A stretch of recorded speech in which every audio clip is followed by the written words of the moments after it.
class. This is a class of Indian Evidence Act, and we have covered many important provisions of this subject. Till our last class, we have covered 154, which talks about hostile witnesses, and now let's begin with the new concept. ठीक है, तो हमने last class में अपने hostile witness यानी 154 sections हमने cover कर चुके हैं अभी तक इंडियन एविडेंस एक्ट में. इसके पहले बहुत से इंपॉर्टेंट जैसे रेलिवेंसी ऑफ द फैक्ट हो गया, इसके अंडर में कन्फेशन हो गया, एडमिशन हो गया, और डाइंग डिक्लेरेशन हो गया, जुडिशियल नोटिस हो गया, प्रिजम्पशंस हो गए, एग्जामिनेशन, और बेस्ट एविडेंस रूल हो गया, ओरल एविडेंस, डॉक्यूमेंट्री एविडेंस. मतलब बहुत सारे ऐसे प्रोविजंस जो प्री के लिए इम्पॉर्टेंट है, मेंस के लिए इम्पॉर्टेंट है, इंटरव्यू के लिए तो है ही है. तो हमने सारे इन शॉर्ट में कवर कर लिए हैं. ठीक है, तो आज हम स्टार्ट करेंगे अपना सेक्शन 155 से. अब ये ये क्या बात करता है, इम्पीचिंग क्रेडिट ऑफ विटनेसेस. ठीक है, तो अभी तक हमने काफ़ी प्रोविजंस ऐसे पढ़े जहाँ पे ये बताया गया है कि विटनेस से क्या क्वेश्चन पूछे जा सकते हैं, उनसे क्या क्वेश्चन नहीं पूछे जा सकते हैं, और ऐसे कौन कौन से सर्कमस्टेंसेस होंगे जब हम किसी विटनेस के कैरेक्टर को शेक कर सकते हैं. मतलब ये कोड ही इंश्योर करती है, या ये इंडियन एविडेंस एक्ट में ही ऐसा रूल दिया हुआ है कि उनकी विटनेस की वेरासिटी को चेक करने के लिए उनके कैरेक्टर को शेक किया जा सकता है. ठीक है, जैसे 156 में हमने पढ़ा, उसके बाद 148 में 145 में पढ़ा, कॉन्ट्राडिक्टरी का हमने प्रोविज़न पढ़ा. तो ये हमने अभी तक कवर कर लिए हैं. अब हम आते हैं 155 में. देखिए, इसके पहले ये कि section dealing with impeaching credit of witness character. मतलब कौन कौन से ऐसे सेक्शंस हैं जहाँ पे विटनेस के कैरेक्टर को शेक किया जा सकता है. तो पहला है 155. इसके अलावा 145, 154. तो 145 हमने पढ़ा था, कॉन्ट्राडिक्शन होता है ना, कि मतलब अगर कोई विटनेस है जो कि प्रायर स्टेटमेंट दिया हुआ है इन राइटिंग, तो वो बाद में अपने ही बात से मुकर नहीं सकता है. अगर मुकरता है तो उसी के बिहाफ पे उसका कॉन्ट्राडिक्शन हो सकता है. ये हमने 145 में पढ़ा था. 154 में तो हॉस्टाइल विटनेस ही था. ये तो अगर कोई विटनेस हॉस्टाइल हो जाता है तो जिस पार्टी द्वारा वो बुलाया गया है वही उनका क्रॉस एग्जामिनेशन कर सकते हैं. ये हमारा 144 में था, 154 में था. इसके अलावा 140 में क्या था, यहाँ पे विटनेस के कैरेक्टर को चेक किया जा सकता है ना, उनकी वेरासिटी को चेक करने के लिए. इसके बाद हमने 141 में लीडिंग क्वेश्चन देखा था. फिर है by putting question injury character to witness in cross examination 146 में. यानी 146 में हमने क्या पूछे थे कि ऐसे कौन कौन से क्वेश्चंस होते हैं जो एक विटनेस से पूछे जाते हैं, तो और क्यों पूछे जाते हैं. तो यहाँ पे काफ़ी हमने पढ़ा, जैसे वेरासिटी चेक करने के लिए पूछे जाते हैं, और उनके कैरेक्टर को इंजरी करने के लिए पूछे जाते हैं ताकि उनका जो सच है वो बाहर आ सके. ये काफ़ी प्रोविज़न हमने 146 में देखा था. तो आज हम 155 में क्या है कि इम्पीचिंग क्रेडिट ऑफ विटनेस, यानी विटनेस के क्रेडिट को इम्पीच करने के लिए, उसको एक तरफ से बोले तो उसको बिगाड़ने के लिए यहाँ पे क्वेश्चंस पूछे जाते हैं. तो the credit of witness may B impeached in the following veg by the adverse party.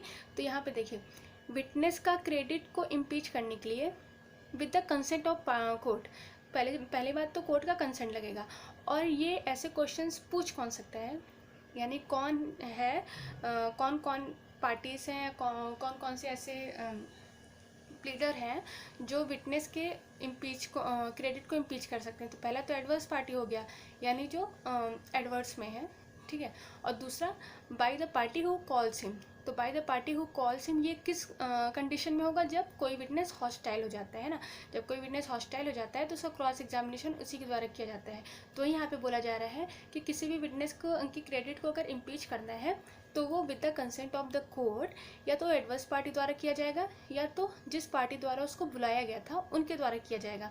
और यहाँ पे हमको 3 कंडीशन मिलते हैं कि ये जो इम्पीचमेंट है ये कब कब किया जाएगा.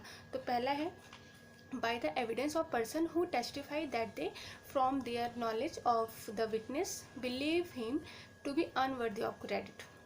यानी किसी ऐसे विटनेस का टेस्टिफाई करना एज अ विटनेस, किसी ऐसे पर्सन का टेस्टिफाई करना जो कि नॉलेजेबल हो, या उस विटनेस को अच्छी तरह से जानता हो और ये बता सके कि जो सामने वाला विटनेस है या हॉस्टाइल विटनेस है या एडवर्स पार्टी का विटनेस है वो अनवर्दी ऑफ द क्रेडिट है, यानी उसका अनवर्दी मतलब वो विश्वास पात्र नहीं है। तो ये पहला हो गया। दूसरा क्या है, by proof the witness has been bribed.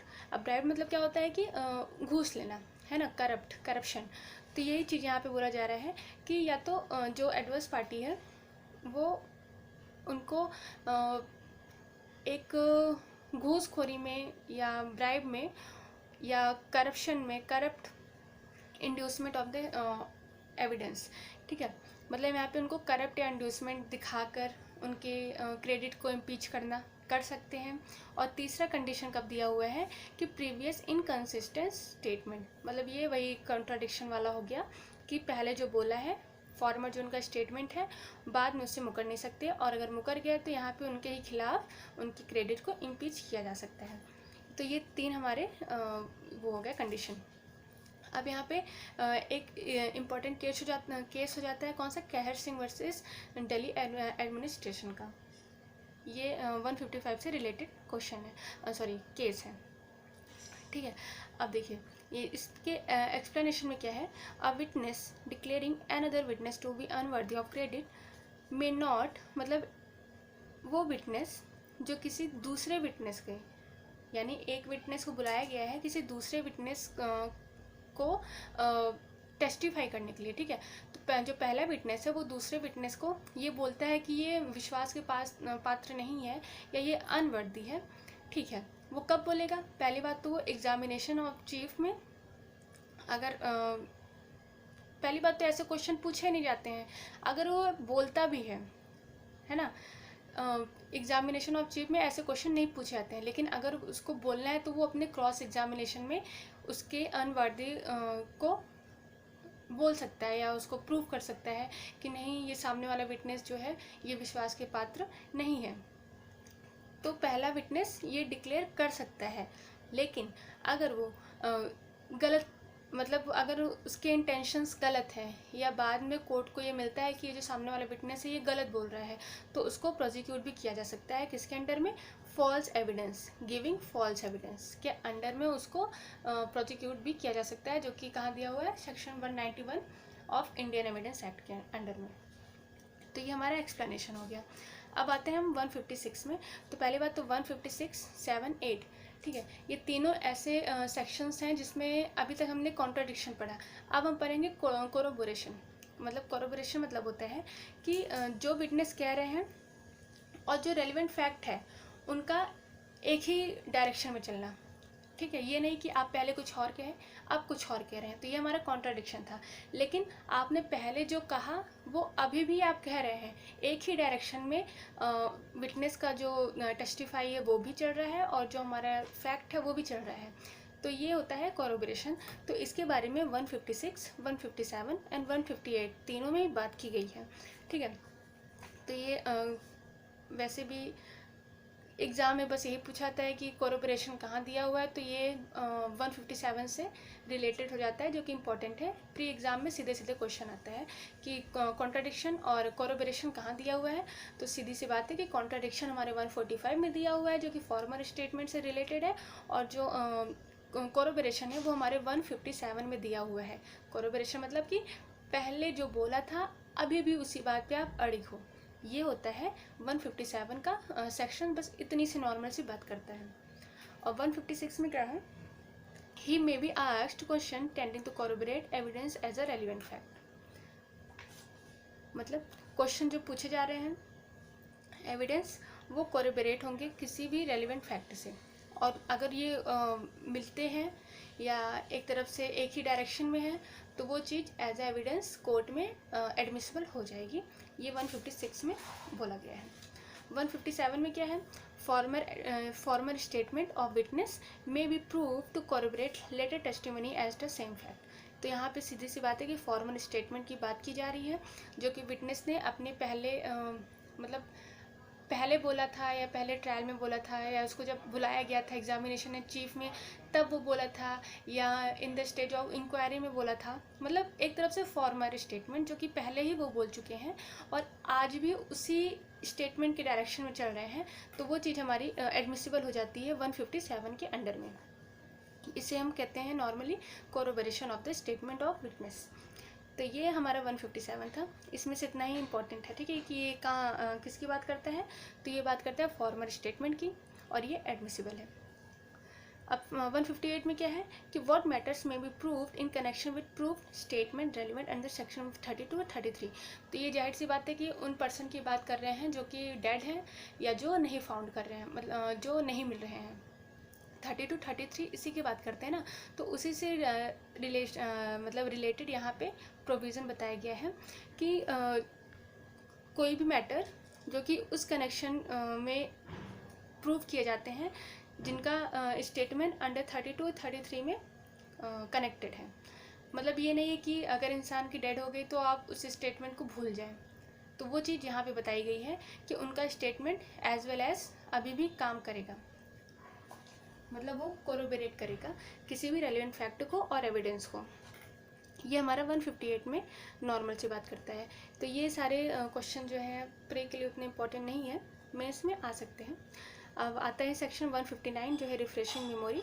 तो रिफ्रेशिंग मेमोरीज के नाम से ही सजेस्ट हो रहा है कि ये क्या बात कर रहा है, यानी इंसान की टेंडेंसी होती है कि वो काफ़ी लॉन्ग टाइम जो बातें होती हैं भूल जाता है नॉर्मल इंसान। तो केस में भूल जाना तो ये अच्छी बात नहीं है ना, क्योंकि केस में सारी बात भाई पॉइंट टू पॉइंट होती है। तो अगर कोई विटनेस भूल गया है कि हाँ उस दिन मैंने क्या बोला था, उस दिन मैंने क्या देखा था, उस डॉक्यूमेंट में क्या लिखा था, अगर वो भूल गया है तो कोर्ट ये इंश्योर करेगी, वो मतलब with the consent of the court किसी भी अगर वो डॉक्यूमेंट है तो डॉक्यूमेंट को उसका जो फ़ोटोकॉपी वगैरह या उसकी सेकेंडरी कॉपी वगैरह ले सकती हैं अपनी मेमोरी को रिफ़्रेश करने के लिए, ठीक है। और यहाँ पे सिर्फ विटनेस की बात नहीं हो रही है, यहाँ पे विटनेस की भी बात हो रही है। अब विटनेस के अंडर जैसे कौन कौन आता है, हमारा एक्सपर्ट ओपिनियन है ना, एक्सपर्ट भी आते हैं, डॉक्टर्स भी आते हैं, इन्वेस्टिगेशन ऑफिसर्स भी आते हैं, मतलब वो पर्सन जिनको एज अ विटनेस हम कोर्ट ऑफ लॉ में प्रोड्यूस कर सकते हैं, वो सारे ही इसके अंदर इंक्लूड होते हैं। और उन सारों को मतलब उन सारे ही विटनेसेस को ये एक तरफ से राइट होता है कि वो कोर्ट से परमिशन लेके कोई भी चीज़ को, किसी भी ट्रांजैक्शन को या किसी भी डॉक्यूमेंट को अपनी मेमोरी को रिफ़्रेश करने के लिए मंगा सकती है, या बोल सकती है कि इसको हमको दीजिए, हमको याद करना है। ये हमारा 159 में, तो ये सीधा सीधा प्रोविज़न बेस्ड क्वेश्चन आता है कि रिफ्रेशिंग मेमोरी कहाँ दी हुई है, 149 में दी हुई है। यहाँ पे देखिए ये भी है कि an expert may refresh his memory by reference to professional treaties.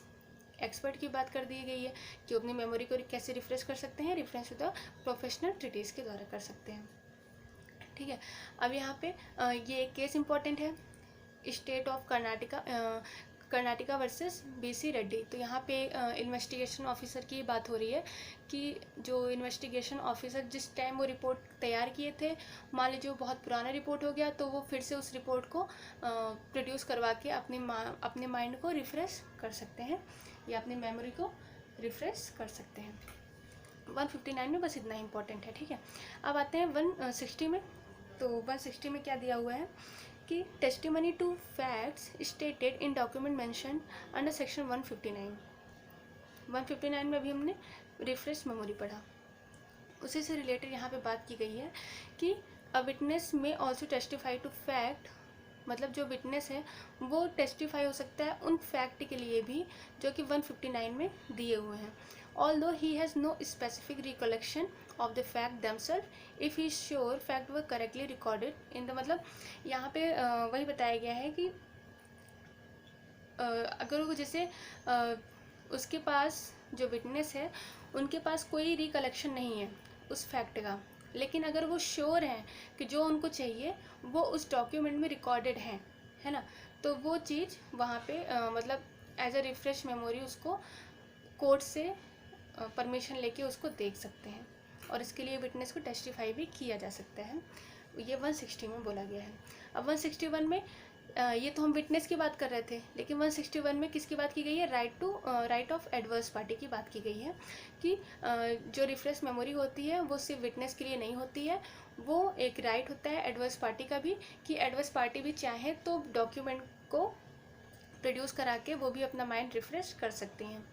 तो ये 161 में बस इतना इंपॉर्टेंट है कि यहाँ पे किसकी बात कही गई है, तो यहाँ पे राइट ऑफ एडवर्स पार्टी की बात की गई है। और चाहे तो जो डॉक्यूमेंट है अगर उससे उनको कुछ याद आता है या अगर उनको मतलब समझ में आता है तो उसके बिहाफ पे वो क्रॉस एग्जामिनेशन भी कर सकती हैं किसी भी विटनेस का। अब हमारा 162 क्या है? 162 नॉर्मल से बात करते हैं प्रोडक्शन ऑफ डॉक्यूमेंट। तो हमने अभी तक जितने भी ये डॉक्यूमेंट पढ़े, कोरोबरेशन हो गया, ये सारे हम डॉक्यूमेंट पे ही बेस पे पढ़ रहे हैं। रिफ्रेशिंग मेमोरी हो गया, तो अब रिफ्रेशिंग मेमोरी जाहिर सी बात है ओरल तो होगा नहीं, या तो ये टेप रिकॉर्डर होगा, है ना, या तो ये रिटन होगा, डॉक्यूमेंट होगा।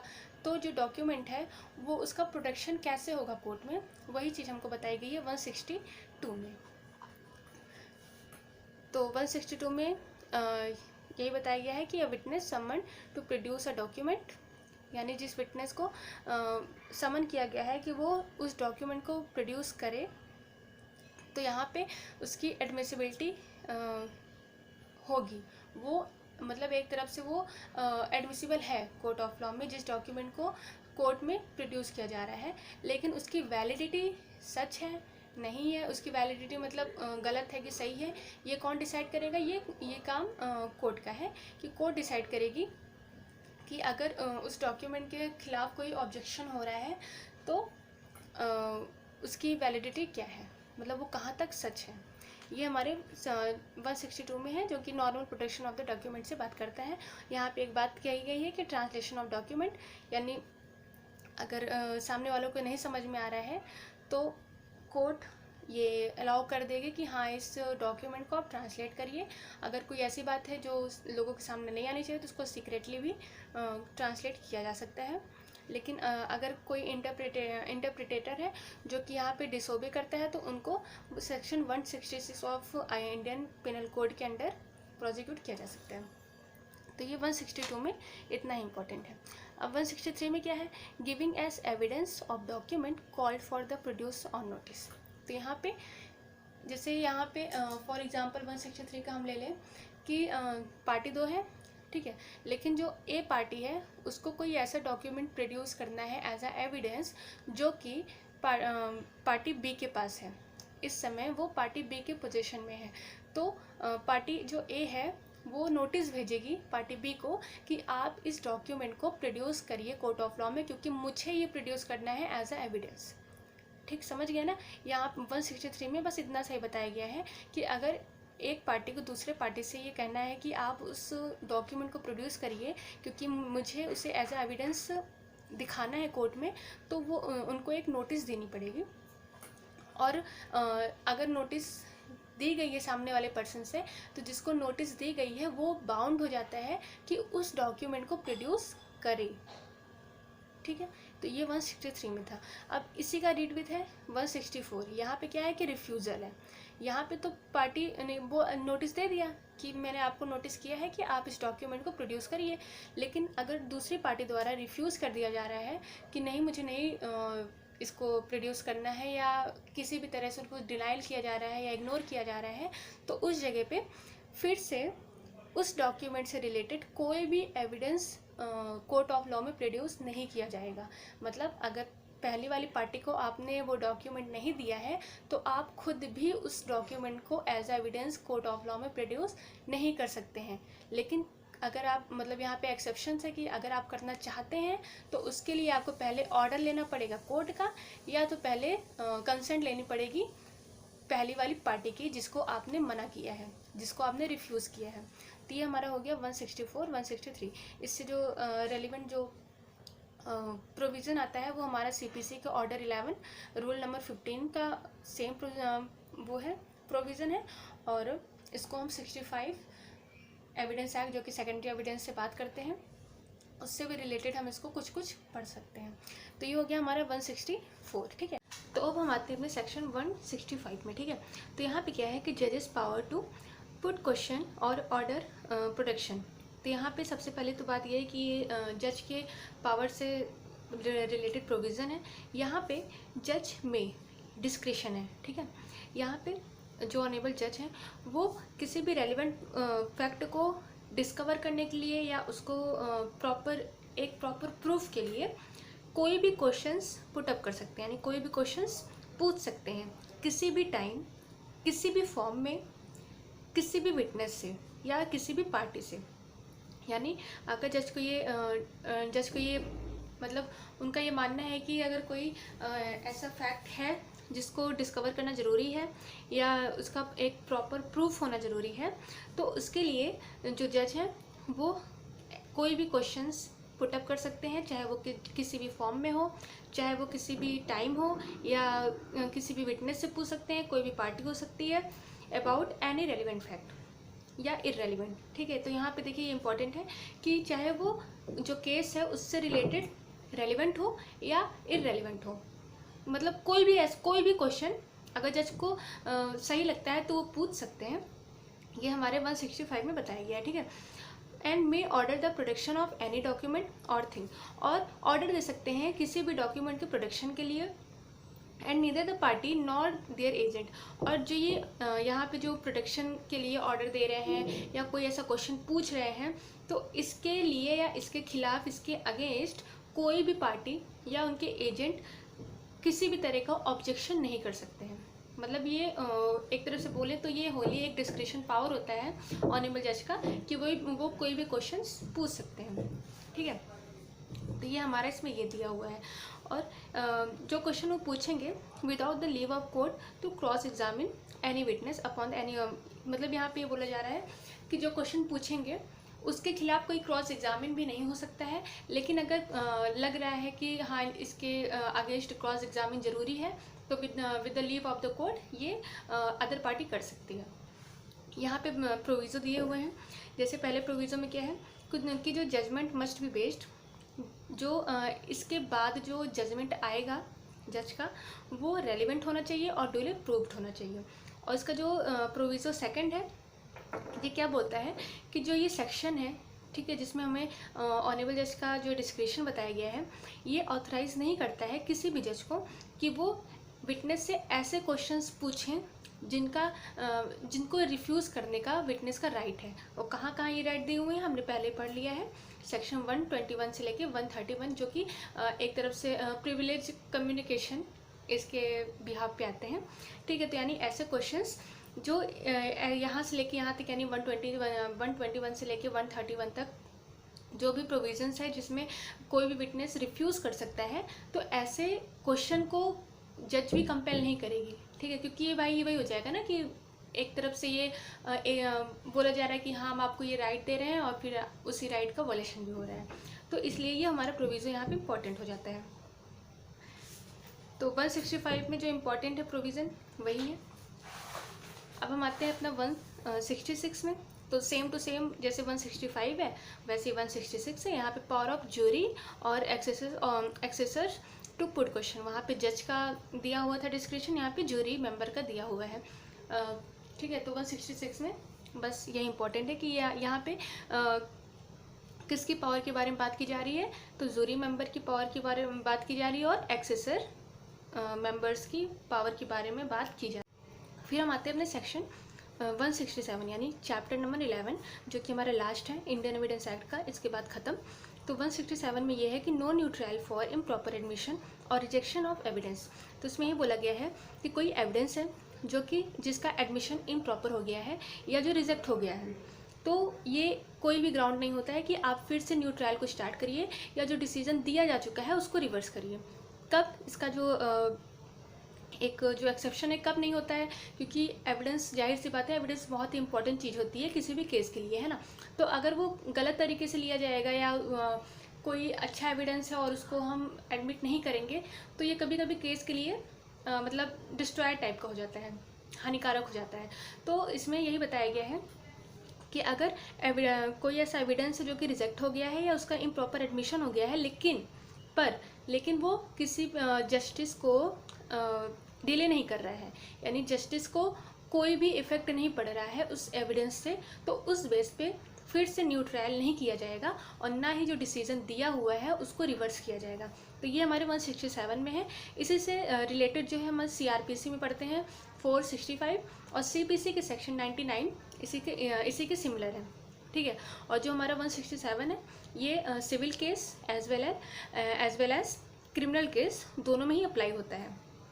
तो ये था हमारा 167 कंप्लीट चैप्टर 11। तो आज हमने अपना पूरा इंडियन एविडेंस एक्ट कंप्लीट कर लिया है, यानी 167 सेक्शंस चैप्टर 11 सारे के सारे कंप्लीट हो गए हैं, बहुत ही शॉर्ट फॉर्म में कंप्लीट हुए हैं। और ये इंपॉर्टेंट है हमारे प्री मेंस और इंटरव्यू के लिए भी, शायद बहुत ज़्यादा हेल्पफुल होगा। तो अगर आपकी वीडियोस अच्छी लगी तो please like, subscribe and comment and फिर मिलते हैं। Thank you.